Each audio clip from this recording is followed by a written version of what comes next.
With the one and only Dan Russell. Hello, Dan. Well, hello, Greg. This is awesome. I just was saying earlier, this is a great day for Detroit. It really is. And we were during the break even checking, some things on social media. And just want to thank so many of you out there, who have put up pictures and given very nice and encouraging words. So thank you very much. And like we said, this is all, all doing this for Cliff. So Absolutely. Thank you so much. Our phone number here is 313-778-7600. If you'd like to give us a call, because as a matter of fact, we're going to be talking movies. That's right.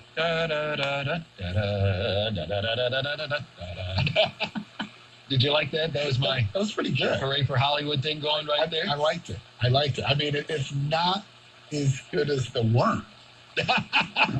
I mean, The Worms, I don't know if AM 910 will ever hear a rendition like that again. So it was a close second. Yeah, and I don't know if my brother Mike will ever forgive me for having him do it at the service. So No, listen, anybody who was at the service for my Uncle Cliff had the biggest smile and the biggest amount of joy go through their hearts to see you two get up and sing The Worms. It was special. It really was. That was a lot of fun. And like we said, Mike's an attorney with fire, so I might be getting... No, I won't be getting... The look on his face, though, priceless. You didn't get to see it. It was priceless, though. That's right. Well, right now, let's go out to Hollywood, where we've got Gil Robertson on the line with us. And Gil is the president, also one of the founders of the African American Film Critics Association. Hello, Gil. Hey, Greg. How you doing? Doing well. Hello. Well. Thanks for being on with me on this first day, and along with my nephew Daniel, who's here in the studio with me. Hi, Gil. Absolutely. Hey, everybody. Hey. Well, this has been quite an amazing run, and it continues to be a run. It's not even petering out for the movie Black Panther. Still number one this weekend and over $1 billion. Man, tell me about it. I mean, it really kicked off this weekend in China, which was the last international market where it was set to open. And it did close to $65 million. So, I mean, Black Panther rules the world. That's for sure. And, here's the thing, because a lot of folks have been talking about it, where maybe now this will show people, in Hollywood, that an all-black cast, or maybe even an all-Asian cast, or, all Hispanic cast, can lead a movie and people will go and watch. It won't just be looked at as, oh, well, that movie's only for black people. And it doesn't have to be a Tyler Perry movie. Right? Exactly. We certainly hope so. Your uncle and I, obviously, we interact with the studios and with the studio system a lot, and it's just been an uphill battle to convince them that, that black sells, that anything sells as long as it's, quality storytelling.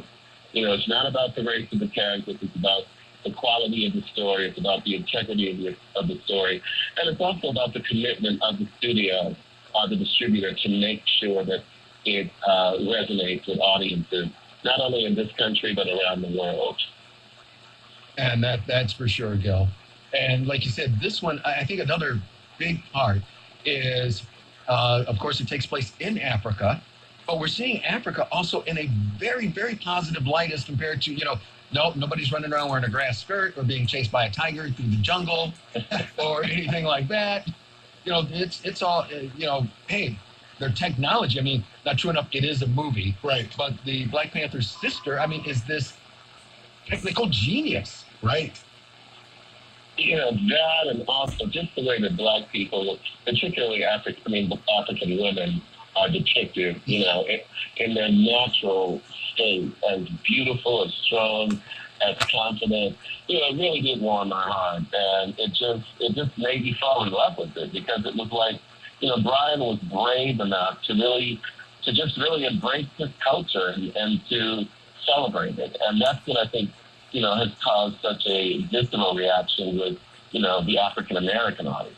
Well, and especially after a movie like Hidden Figures last year, like you said, you get the opportunity to see a strong, successful, intelligent black woman portrayed. And the reviews on that were, it was a fantastic movie. But again, to see that again, that's fantastic. you also had a chance to see the community operating as a cohesive unit. While there was infighting, there was respect, it was just wonderful. It was like seeing the dream that I know so many of us have about, our communities, to see folks coming together towards, working towards the common goal and winning the battle. Absolutely. Is what made it special. So I think Black Panther is certainly a movie that touched everyone in part, particularly African Americans, because, of what it represents and, the emotions that it hits upon. But I think even as you said, to have the success overseas as well, that just, I think it's a powerful message that, again, where we are heading as a nation and as a community, as you said, as long as it's quality, it's going to sell. And that's fantastic. Absolutely, absolutely. And as we all know, Black has been a gold mine, with regards to music, with regards to sports. So it's only, it's long overdue that Black cinema is also getting a chance to shine. Right, and Gil, also tell us a little bit about the director of this movie, young African-American director in his, early 30s? And he was put at the helm of this film? I mean, what can be said about Ryan Coogler other than, congrats, bro? I mean, I've known Ryan for probably about 6 weeks now. He came to our award show. After this is an awards event every year during the award season. And the young man came and said what he had to say and was very welcoming and very generous, with his time and appreciation for what our organization stands for. And he's since been back 2 times. I've had a chance to spend a little time with him, and he's just a bright kid. He's a bright kid who's obviously, very, very talented. Mm-hmm. And, now what's interesting is to see what will happen, given the fact that he's literally one of the hottest directors, if not the hottest director, in the Hollywood system right now. Oh, that's for sure. I was going to say, I'm quite sure everybody's, trying to get a piece of him. Absolutely. To do their movie. Also, hey, Gil, do you have time to take some phone calls? Sure. All right. Right now we've got Leon who's on the line. Hey, Leon, how are you? Yes, how you doing? Good, Leon. Go with Greg Russell, Dan Russell, and Gil Robertson. Yeah, I appreciate the show. You guys are continuing the legacy in grand style. I would call in. Cliff and I, we didn't always agree. However, he saw my point of view. Right. And I'm calling today because I've heard you guys, I listened to you from the beginning, and you talked about, Hollywood being about money. Right. And we all know that. And my point is, or my comment is, we always talk about, African Americans given a chance. This guy that just become, he didn't just think of this. He had the greatness in him prior to someone in Hollywood saying, okay, we're going to give you this opportunity. Right. And my point in saying that is, it's always as if, and I'm going to use this, I'm going to say this very carefully because I don't want people to misunderstand what I'm saying. It always appears, I use the word appear, I underscore that we always have to prove ourselves, to other folks or to the world at large. But what I see is, the climate in this world is changing, and without me going into details, you guys know what I'm talking about. Right. And so, being that Hollywood is about money, it's run its course in the other way. I'll put it that way. And so now, because blacks have always been a gold mine in this country, the problem is some of us just finding out who we are. I'm saying, if you look at the Pimped Out Ride, it was black kids in the ghetto started that, but they didn't understand the value of it. And so people took advantage of it. Right. It was the Fab Five that started what? The saggy pants. Right. They had the saggy pants, the black socks. So my point is we've always had the ability we've just been exploited. Right. Well, and I think this now, if you are a young African American who is aspiring to do something like that, it's very hard if you are a young adult right now and you're looking for what you are dreaming to be and you can't find someone who looks like you. And it almost starts to become an unachievable goal because you believe, well, maybe not me. Maybe I'll just settle for this or I'll do this. But it takes situations like this and young men like this going out, breaking through the glass barrier and saying, I'm going to do it. And I'm going to do it with high quality. And look, it is going to make money. But what that means for so many adults, or young adults, I should say, is they can believe. If you want to be a producer, get out there and do it. If you want to be in a movie, get out there and do it, and know that now there's others who have paved the way. And like you said, this didn't happen overnight. This young man, I'm sure, and Gil, you can probably say it. You said you've known him for years. This young man didn't become a great producer in 2018. He's been that young man. We're just finding out about it. Right.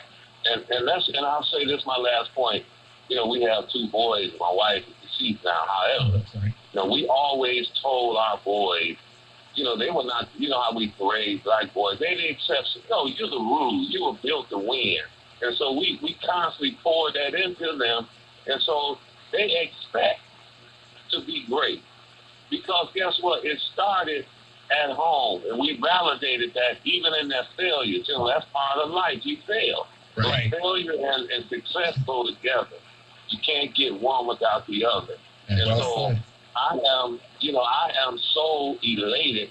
Matter of fact, I went to see the movie twice. Oh, great. It was great, man. So, all right, Leon.